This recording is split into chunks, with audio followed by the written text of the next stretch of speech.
Oftentimes we will have organizational processes and standardized. For example, every manager must have a monthly meeting with their direct reports or a weekly hour-long meeting with their direct reports, some sort of standardization around how often a leader is to meet with their direct reports. And sometimes within those meetings, there's even expectations of what the leader does, whether they're doing performance management, goal setting, allocating work, feedback, so on and so forth. One of the things that can happen within this structure is the stamp experience for every employee. Basically, a non-emotionally intelligent leader could get stuck in just doing the process. And what gets lost in translation is the intention of the standardized event. So what is the intention of asking a leader to meet regularly with their employees to discuss things like goals and performance? It's a great question to ask, because if we're in a leadership position and we don't know what that is, then how are we self-assessing that we're even achieving the intention?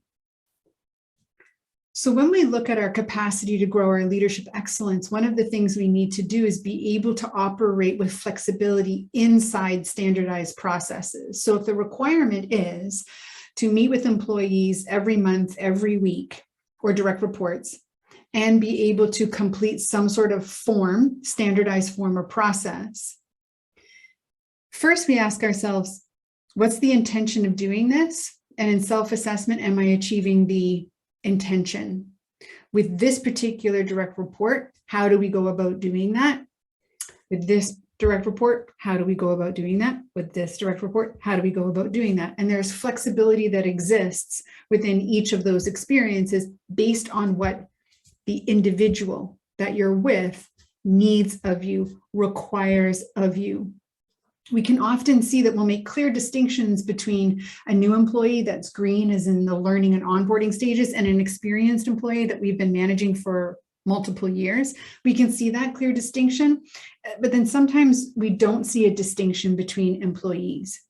Part of that is our capacity as leaders to establish extraordinary interpersonal relationships, to really know the nuances and subtleties of each direct report, so we can get rid of the standardization and customize the experience for the individual.